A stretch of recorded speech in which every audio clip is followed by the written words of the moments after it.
warahmatullahi wabarakatuh.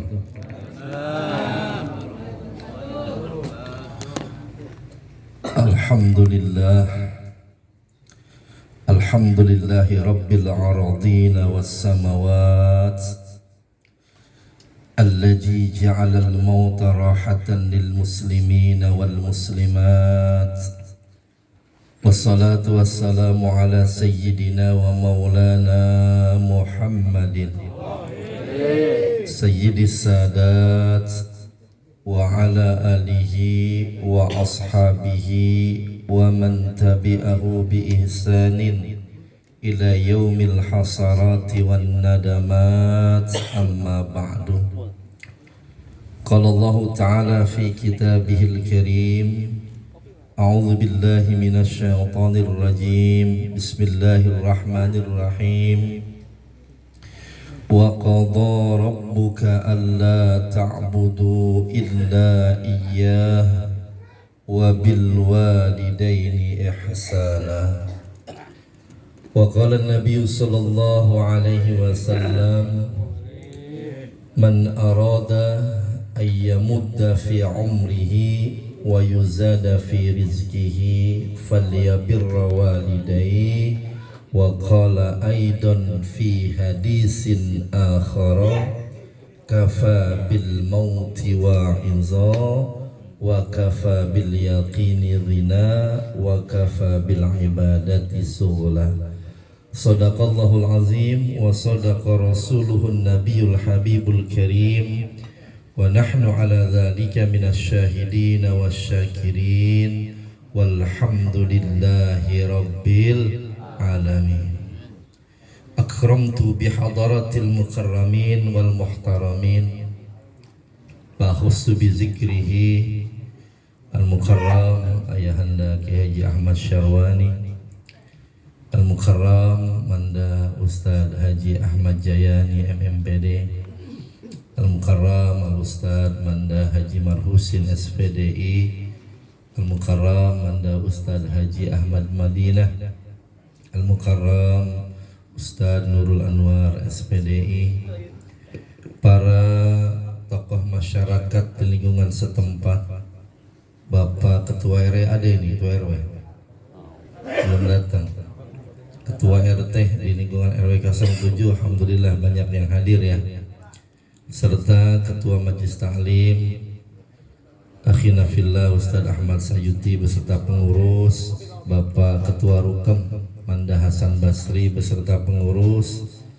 serta yang kita hormati Sahibul Haul atau Sahibul Bait, keluarga besar Insinyur Bapak Mei Krisma Haryanto yang malam ini mengundang kita dalam rangka pengajian mingguan malam Jumat, sekaligus juga menghaulkan istri beliau yang keberapa Pak Mei?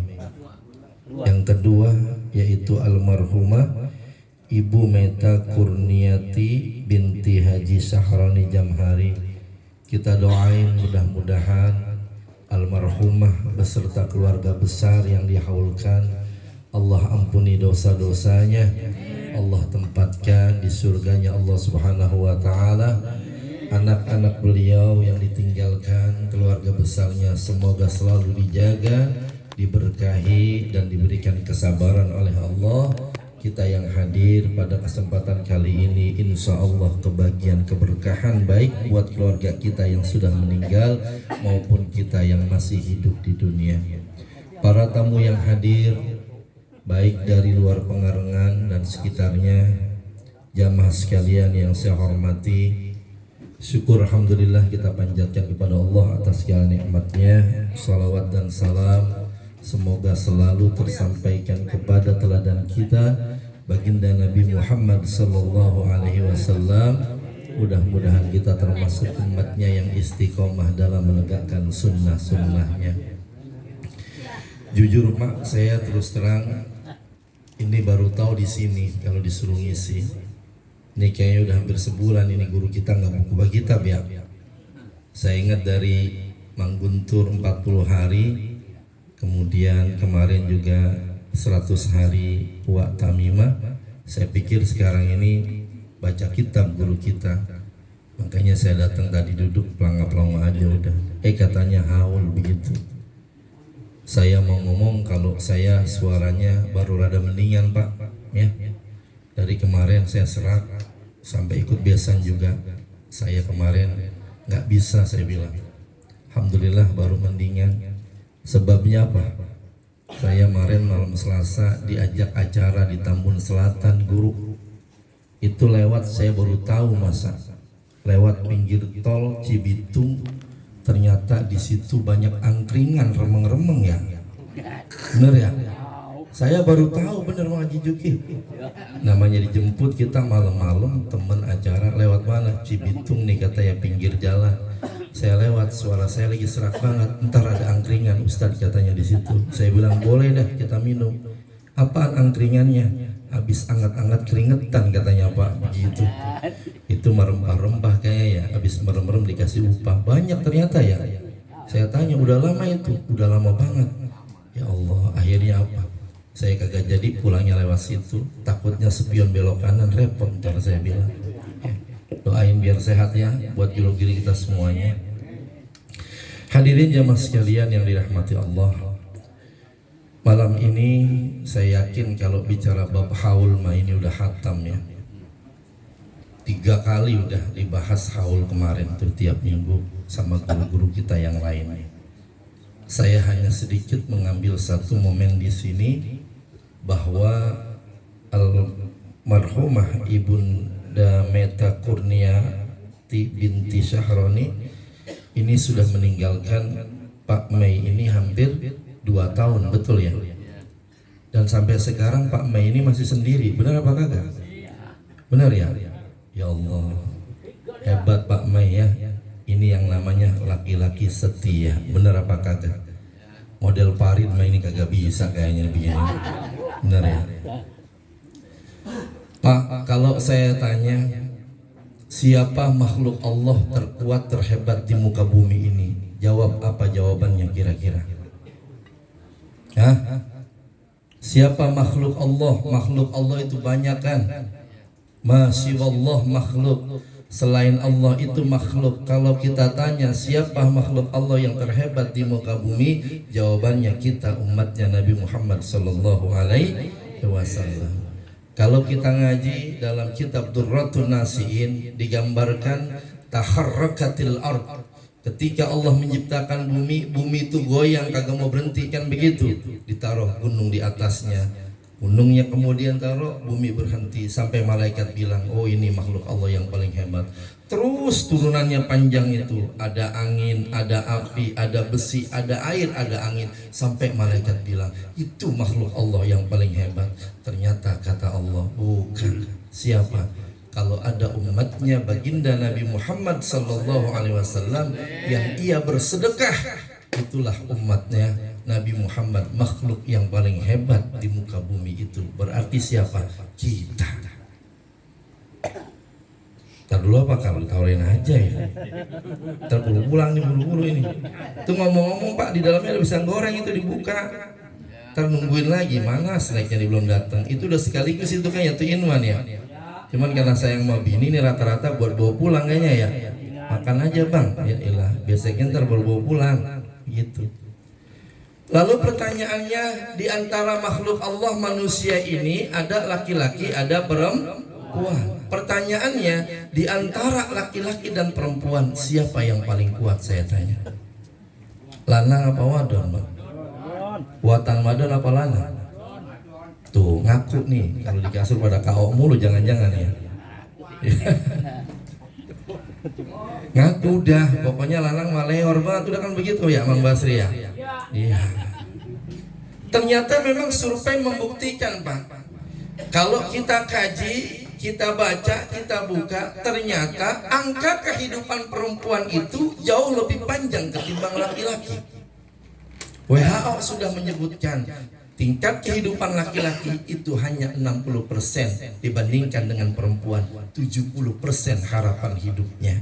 Maka kemudian yang paling banyak meninggal di dunia ini itu adalah laki-laki. Yang paling banyak meninggal siapa? Laki-laki. Belum tekanan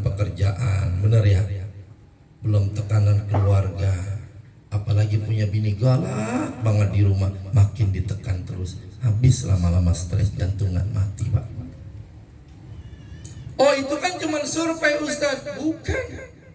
Data membuktikan angka harapan hidup perempuan 70%. Dari dulu nggak bergerak sampai sekarang. Laki-laki cuma 60%. Berarti perempuan makhluk lebih kuat dibandingkan laki-laki. Yang kedua, ada satu anekdot Pak, bercanda-bercanda ini. Kiai Haji Zainuddin MZ akhir tahun 2000-an pernah menyebutkan bahwa wanita terkuat di dunia saat itu dipegang oleh seorang yang namanya Margaret Thatcher. Kenal nggak? Kenal apa kagak? Ini belajar IPS apa kagak dulu ini? Siapa Margaret Thatcher itu? Mantan Perdana Menteri Inggris Pak. Wanita bertangan besi yang memegang kendali Britania itu kuat sekali saat itu. Tapi sekarang ternyata sudah berubah Pak. Di antara wanita terkuat di dunia itu salah satunya adalah Christine Lagarde, seorang wanita Prancis yang memegang Bank Dunia. Dan sekarang sedang naik lagi ratingnya adalah Kamala Harris, calon presiden Amerika Serikat, dianggap wanita-wanita terkuat di dunia. Tapi ternyata setelah kita baca tuh anekdotnya, bercandanya kalah semua Pak. Emang kenapa? Ternyata manusia wanita yang paling kuat di dunia itu ada dari Indonesia. Ada dari Indonesia. Dan itu berlaku dari tahun 900-an sampai sekarang. Belum terkalahkan kekuatannya oleh wanita manapun. Mau tahu nggak siapa wanita itu? Mau tahu apa kagak ini? Siapa yang sering minum jamu? Wanita terkuat itu adalah Nyonya Menir Pak. Memang kenapa? Lihat aja iklannya, Nyonya Menir berdiri dari tahun 1919 sampai sekarang kagak duduk-duduk Pak. Bayangin coba itu. Kuat apa kagak itu? Kuat dong Pak. Makanya nggak ada yang ngalahin tuh Nyonya Menir di Indonesia, wanita terkuat Pak. Itu anekdotnya. Tapi sesungguhnya kalau kita mau ngaji juga Pak, memang betul Pak, wanita itu adalah makhluk hebat dan terkuat. Nggak usah jauh-jauh surveinya tentang wanita yang lain. Lihat saja wanita-wanita yang ada di rumah kita. Lihat, ada nggak wanita ibu rumah tangga yang punya jam kerja dalam hidup ini? Coba tanya, ada nggak jam kerjanya? Nggak ada Pak. Paling lama yang kerja jadi buruh, jadi karyawan, jadi guru atau yang lainnya, berapa jam kerja terlama? 8 jam begitu kan ya? Dibagi berapa shift? Pagi, siang, sore, malam, kan begitu ya? Ada batasnya orang laki-laki bekerja. Tetapi coba lihat yang namanya istri kita, ibu rumah tangga, nggak ada sip-sipnya, nggak ada jam kerjanya, 24 jam, bahkan kalau mungkin jam itu bisa ditambah. Istri kita tidak pernah ada jedanya. Kenapa? Tetap bekerja melayani dalam rumah tangga kita. Benar apa kagak? Pagi nyiapin buat keluarga, siang nyiapin buat keluarga, malam nyiapin buat keluarga, tengah malam apapun yang terjadi di rumah kita, baik itu anak kita atau kita, maka istri kita 24 jam siap untuk melayani kita. Benar apa kagak? Makanya jangan belagu Bang jadi lanang, jangan belagu jadi laki. Kadang-kadang suka egois, lu mah perempuan gak tahu apa-apa, lu mah perempuan gak ngerti apa-apa. Coba dah ditinggal aja seminggu sama bini, denger apa kagak kira-kira? Bukan begitu malah juga. Gerijai, kali. Balikin kalau ditanya, nggak boleh. Berarti perempuan adalah makhluk super hebat yang pernah Allah ciptakan di dunia ini. Maka wajar tuh Pak, dalam banyak hadis dikatakan Nabi itu mesen sama kita, diantaranya ittaqullah fin nisa, takutlah kamu kepada Allah, salah satunya tentang perempuan. Ya, fa innahum akhaztumuhunna bi kalimatillah au bi amanatillah. Takutlah kamu terhadap para wanita karena sesungguhnya kamu menjadikan mereka sebagai pasangan hidupmu, merupakan bagian dari amanahmu kepada Allah. Dalam riwayat lain Ibnu Majah mengatakan ala fattaqud dunya wan nisa, takutlah kamu terhadap dunia dan juga terhadap perempuan. Maka tujuan kita memaknai hadis ini adalah muliakan, hormati, sayangi perempuan. Baik itu orang terdekat kita, orang tua kita, saudara kita, anak kita, termasuk pasangan hidup kita. Maka wajib buat kita untuk menghormatinya. Benar apa enggak? Malam ini Pak Maikris menghaulkan istrinya yang kedua. Ini bagian dari beliau cinta, sayang, hormat kepada Ibu Meta. Kenapa? Karena sesungguhnya kata Rasulullah, ma akraman nisa illa karim. Tidak ada yang menciptakan wanita kecuali oleh orang-orang yang mulia. Wa ma ahanahunna illa laim. Dan tidak ada yang menghinakan wanita kecuali orang-orang yang hina. Ya. Maka tugas kita sebagai suami, hormati, muliakan perempuan-perempuan dalam hidup kita. Dalam bab riwayat kematian sering disebutin, kadang-kadang membuat kita menjadi sombong. Perempuan lu masuk surganya gampang, kan begitu ya? Emang kenapa? Kata guru dalam hadisnya mengatakan, asal sholatnya dijaga, puasanya dijaga, kemudian taat sama suami, menjaga kehormatannya, maka insya Allah akan masuk surga dari pintu surga yang mana dipilih oleh perempuan. Kan begitu? Bahkan kematian perempuan pun itu jalan menuju surga, Pak. Ayyuma mra'atin matat wa zawzuha an haradin dakhalatil jannah. Betul kan ya? Perempuan mana saja asalkan dia mukminah, salehah, ketika meninggal duluan daripada suaminya, di saat itu suaminya ridha atas ketentuan Allah, maka akan dimasukkan surga oleh Allah. Yang penting ridha suaminya. Benar ya? Bahkan nanti di padang mahsyar, saat manusia dikumpulkan semuanya, sebelum mizan itu ada, sebelum hisab itu ada, sebelum yang lainnya dikumpulkan kepada kita, istri kita dulu tuh yang dibangkitkan oleh Allah kepada kita, disampaikan di hadapan kita, malaikat yang menjadi saksi di hadapan Allah. Apa kata Allah? Ya fulan, wahai fulan, apakah ini istrimu di dunia? Apa kata kita? Iya ya Allah. Bagaimana dia melayanimu selama di dunia? Masya Allah, saya bersaksi ya Allah, selama menjadi pasangan hidup saya, ia selalu menjaga kehormatannya, menyayangi keluarganya, taat dengan perintah saya, apapun dihormati apa yang menjadi keputusan saya. Demi Allah, istri saya adalah perempuan yang muti'ah salihah. Maka di saat itu, ketika suami bersaksi dengan keadaan baik, istrinya langsung masuk surga duluan, Pak. Enak nggak jadi perempuan kalau begitu? Enak nggak? Punya satu enak nggak? Punya satu enak nggak? Apalagi punya dua, kan begitu kali ya? Puyeng. Belum ngerasain Mas Samsuri, kalau yang udah mau tahu. Itu kehebatan perempuan. Perempuan bisa menjadi jalan buat kita ke surganya Allah. Tetapi hati-hati, dalam riwayat dikatakan, istrimu, perempuanmu akan juga menjadi penutup pintu surgamu di hadapan Allah. Ini yang berat buat kita nih. Istri kita, asal kita ridho, kita ikhlas, kita bersaksi baik, lolos, Pak. Tapi kita besok di hadapan Allah Subhanahu wa Ta'ala, kita akan ditanya tuh, bagaimana kamu membimbing istrimu, bagaimana kamu nasihatin istrimu, bagaimana kamu memuliakan istrimu. Ada nggak kebaikan-kebaikan yang kau sampaikan kepada istrimu sehingga istrimu betul-betul berbakti menjadi perempuan muti'ah dan solehah dalam hidupmu? Itu ditanya besok kita lakinya. Bini keluar pelayaban nggak pakai kerudung, itu siapa lakinya? Ditanya lakinya besok, Pak. Iya. Ustadz, jangan ngomongin bab kerudung, sekarang zaman modern, budayanya udah lain, hidupnya namanya budaya pesimisme.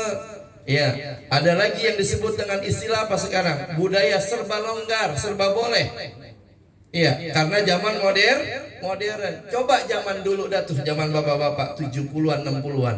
Ada nggak perempuan-perempuan pengarengan yang kalau keluar kampung tuh buka kerudung kelihatan guru? Ada apa kagak? Ada nggak? Ketemu guru lari, kabur, ngumpet apa majang, Pak? Main biakan aja kabur kadang-kadang ya. Dulu nenek-nenek kalau main biakan kan kayak mana apa tuh? Panjang banget ya. Guru lewat, kabur, Pak. Kenapa? Dijaga auratnya. Coba zaman sekarang kita, wah, bagaimana kira-kira belampar. Makanya kita jaga itu tuh, yang begitu tuh. Besok kita ditanya, ngapa didiemin aja, begitu Pak. Ya. Hei suami-suami, istrimu selama 24 jam melayanimu. Tapi adakah waktu yang kau gunakan untuk memberikan nasihat? Suruh ngaji itu pada binimu, jangan main handphone aja di rumah. Ada nggak yang begitu tuh kita? Banyak. Ya, ini kadang-kadang banyak kan begitu ya. Takutan laki apa takutan bini Pak kalau di rumah? Hah? Suami-suami takut istri kadang-kadang ada begitu. Ya, emang yang ngomong jagoan sama Pak. Gitu. Ya. Minimal ada usaha nasihat buat kita. Ayo bimbing istri kita. Bilang sama beliau, Bunda, ayah yang akan menjadi saksi buat surga Bunda besok di hadapan Allah. Tapi demi Allah, agar jalan ayah menuju surga juga mudah, buatlah yang terbaik dalam hidup ini dengan ibadah dan doa-doa Bunda di dunia. Kan bisa ngomong begitu, benar apa kagak? Ajarin Pak, itu tanggung jawab kita. Maulid. Ya. Ini kadang-kadang kita kagak. Itu mau urusan wadon Ustaz. Jangan Pak, tanggung jawab Pak. Sebab suami akan dituntut oleh Allah nanti tanggung jawab terhadap keluarganya. Salah satunya adalah istrinya. Ini kadang-kadang kita ngumpul ngaji di majelis taklim, bini kita pada ngumpul di mana-mana ngomongin orang, kitanya cuek. Begitu kan ya? Kalau kita lihat yang begitu, omelin Pak. Kenapa? Demi Allah, ayah tidak akan mengadakan nanti di hadapan Allah kalau mama orang yang baik. Kenapa? Karena suka ngomongin orang. Bisa nggak gitu ya? Ayah nggak ridho kalau mama keluar izin tanpa seizin ayah. Ayah nggak ridho kalau mama kemana kemari dan sebagainya nggak jelas. Demi Allah, semua itu akan diminta tanggung jawabnya oleh Allah buat ayah. Sampaikan Pak sama pasangan kita. Ya. Sampaikan, nasihatin. Nggak apa-apa, nggak apa-apa. Ya. Galak sama bini untuk urusan yang baik, boleh apa kagak? Boleh. Tapi selama istri kita baik, selama istri kita pergaulannya baik, melakukan kebaikan dan sebagainya, ngaji, ibadah, dukung dan support Pak. Benar apa kagak? Iya. Malam Jumat misalnya, ini kita ngaji, boleh apa kagak? Boleh. Teman ada syaratnya, jangan malam-malam ya. Begitu ya? Emang kenapa? Abang pulang, Neng udah pulang. Kenapa? Sunnah Rasul, siap-siap kan begitu ya? Ya. Besok nih hari Jumat nih ajarin tuh bini kita. Neng, Nabi itu orang yang sangat memuliakan istrinya. Dalam keadaan apapun Nabi itu selalu memuji Aisyah dan Khadijah. Nggak pernah dimarah-marahin. Nabi pulang, Aisyah sedang belepotan, nggak pernah dibilang yang lain. Dipanggil apa? Humairah. Kan begitu ya? Kita pulang Jumat Pak, nasi belum mateng, jengkol belum mateng, bini mukanya cemong itu sama pantat kuali. Kira-kira kita ngomong apa? Ya Humairah. Kagak kan ya? Apa kita bilang? Dasar kelepuk lu. Kan begitu ya? Emang kenapa? Gua Jumatan dari tadi belum juga mateng nasi. Diajarin Pak. Kenapa? Neng, buat perempuan sholat Jumat itu sunnah, wajibnya zuhur di rumah. Saat kumandang azan berkumandang, maka laksanakan buru-buru sholat zuhur. Bang, kan katanya ada yang bilangin tuh perempuan itu sholat zuhur kalau Jumat nungguin orang pulang khutbah. Siapa yang ngajarin? Itu uzur terjadi buat menuju syar'i Pak. Nih kalau kita hari Jumat, mohon maaf ini, kita hari Jumat, malam begadang, paginya kita ngantuk, udah jam 10 kita tidur tuh, kelancopan, bangun-bangun lewat, udah jam 12, maka kita sunnah sholat zuhurnya, nungguin orang sholat itu baru selesai tuh. Tapi kalau yang ujur syar'i, orang sakit, nemenin orang sakit, musafir, perempuan-perempuan yang ada di rumah, begitu masuk waktu Jumat zuhur, dia sudah boleh untuk melaksanakan sholat atau sholat zuhur di rumah. Makanya sunnahnya begitu malah, buru-buru dia sholat zuhur, rapi, nasi mateng, latih pulang dari Jumat kan sudah salam gitu ya. Assalamualaikum, waalaikumsalam, cium tangan lakinya. Apa kata bini kita? Abang mau apa Bang? Nasi udah siap, sop udah siap, jengkol udah siap. Apa Bang mau tidur dulu? Ada nggak begini gitu kira-kira bulan Jumat? Ada? Ada? Kagak ada. Ajarin bang. Iya. Bang, abang. Ya. Ajarin. Neng, abang mau Jumatan. Bulan Jumat udah rapi ya. Kan enak begitu ya. Assalamualaikum, cium tangan tuh rapi. Tanya, udah mateng neng? Udah bang. Abang pengen tidur dulu ditemenin. Ayo bang, enak apa gak gitu? Enak gak RT aku kalau begitu? Wah enak. Ini kadang-kadang buat gregetan apa? Kita udah pulang, perut udah melintir-melintir, nasi masih jadi aron pak. Bagaimana coba? Tuh makanya pak, kita yang ngajarin. Apa mama? Ya, handphone aja dikucingin kan begitu ya. Ya. Tuh perempuan pak. Ya. Apalagi pak? Perempuan itu adalah baju kita. Nabi katakan, ya, perempuan itu adalah setengah dari ketakwaan kita, kan begitu ya. Ayatnya Allah katakan, hunna libasul lakum wa antum libasul lahun. Perempuan itu ibarat baju pak buat kita, pelindung buat kita, tameng buat kita. Yang menjaga kehormatan kita adalah istri kita. Kalau kita pikir yang tahu banget buruk, cakep, jelek dan bagusnya kita siapa coba? Pasangan kita kan ya. Yang tahu jeleknya kita, ngoroknya kita, tidurnya kita, makannya kita, istri kita. Termasuk yang tahu bagusnya juga istri kita. Maka istri kita adalah pelindung kita, baju kita. Maka baju itu tampilkanlah baju yang bagus buat kita. Ada yang salah, benerin pak. Ada yang bolong, jahit itu baju. Ya. Udah nggak layak, ganti kan begitu ya? Benar apa kagak? Kagak berani kita kan begitu ya? Jarang. Minimal kita servis dia tuh kalau ada yang bolong. Ganti. Ini kemana nih perempuan? Kita lihat. Ya Allah, ada di pos ronda. Apain kerjaannya? Ngomongin orang mulu, omelin pak. Demi Allah, ayah nggak ridho. Karena nanti ini akan menjadi hisab ayah berat di hadapan Allah. Pulang ini kita kan ya. Iya. Nabi pak, Nabi, ya Allah. Ya. Jangankan sama keluarganya, sama sahabat yang nggak kenal orang lain, itu nutup aibnya dijaga rapat-rapat pak. Dijaga rapat-rapat, jangan sampai ada orang yang tahu. Nabi yang ngajarin. Ini saya ulang sedikit, pernah nggak saya sampaikan? Dulu viral pak, sempat viral, ada orang nanya ya, di YouTube pada berdebat itu, orang habis makan daging onta maka batal wudhunya, kan begitu ya? Itu ada bikinnya, ada benar. Mazhab Hanafi atau mazhab Hambali mengatakan orang yang habis makan daging onta maka wudhu lagi. Salah satu yang batal wudhu habis makan daging onta. Ada pak, betul ada itu mazhabnya. Tapi Imam Syafi'i, mazhab kita Imam Syafi'i bilang tidak batal wudhu. Ini menarik kejadiannya. Kata Imam Syafi'i, kita lihat asbabul wurudnya. Kenapa kemudian Nabi mengatakan orang habis makan daging onta itu wudhu lagi? Ada asbabul wurudnya. Man akala lahmal jazur falaihil wudu, dalam fikih itu hadisnya. Orang yang makan habis daging onta maka wajib atasnya wudhu. Ini asbabul wurudnya lucu sebenarnya pak. Dilanjutin apa kagak ini? Hah? Terus ini? Ya Allah, suara saya udah ngos-ngosan ini. Baru ngaji. Ntar bini nungguin di luar bagaimana, udah siap? Ya, ya ada tinggal sisa doang ya emang ya. Itu Nabi pak, Nabi contoh sempurna buat kita umat Islam. Kalau Nabi bilang saya ini orang yang mencintai fakir miskin, betul-betul kehidupannya mencontohkan orang miskin. Saya ini tegas terhadap kekafiran, betul-betul dia contoh nahi anil munkar.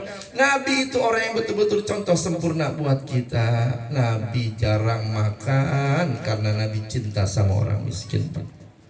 Beda sama pejabat kita. Sederhana, anak bini naik pesawat jet pribadi kadang-kadang begitu ya. Ayo hidup sederhana, tasnya aja udah mewah-mewah. Tapi Rasulullah enggak, dia bilang sederhana, kagak makan. Maka di samping Nabi itu Masjid Nabawi ada namanya kelompok Ahlus Suffah. yang dipimpin oleh Sayyidina Abu Hurairah. Itu orang yang selalu melihat Nabi. Nabi hari ini makannya apa, dicontoh. Nabi nggak makan, dia juga nggak makan, Pak. Satu waktu Nabi dari siang itu pengen makan, Pak. Buka tutup saji, ternyata Aisyah nggak masak, Pak. Dari siang akhirnya Nabi apa? Iktikaf di Masjid Nabawi. Menjelang maghrib kumpul tuh sahabat ahlu sufa, ditanya sama Rasulullah, ini antum kumpul udah pada makan belum? Belum ya Rasulullah. Demi Allah kami cinta kepadamu, maka kami teladani sunnah-sunnahmu, belajar untuk mencari pakai miskin. Caranya gimana? Kami merasakan lapar yang sama, Pak. Di pojokan ada yang nyeletuk. Iya sih, cuman perut udah keroncongan ini. Habis maghrib begini perasaan enak kalau ada yang ngirimin, Pak, nasi uduk atau nasi kumbuli sama semur begitu. Enak apa enggak, Pak? Itu sahabat nyeletuk, begitu Nabi dengar doa Nabi. Begitu Nabi doa menjelang Isya, ada sahabat yang ngirimin, Pak, nasi kumbuli sama daging onta terbaik tuh, Pak. Kumpul semuanya, lagi lapar bareng Nabi, ada yang ngirim makanan. Senang apa kagak kira-kira? Girang banget, Pak. Ini nih makanan terenak yang pernah saya makan. Makannya bareng Nabi lagi. Itu Sayyidina Bilal kagak tahu, lagi naik menara. Makanan udah siap. Masuk waktu Isya, Bilal azan, Pak, di atas. Coba gimana kira-kira ini? Lagi lapar mau nyuap. Ya Allah, Hekal azan Sayuti. Gimana kira-kira? Ngomel kagak kita? Si Hekal baru mau nyuap udah azan, kan begitu ya? Emang udah masuk waktu Isya, Pak. Apa kata Nabi? Jangan ramai, makan. Ya Rasulullah, waktu Isya makan. Apa hadisnya buat kita?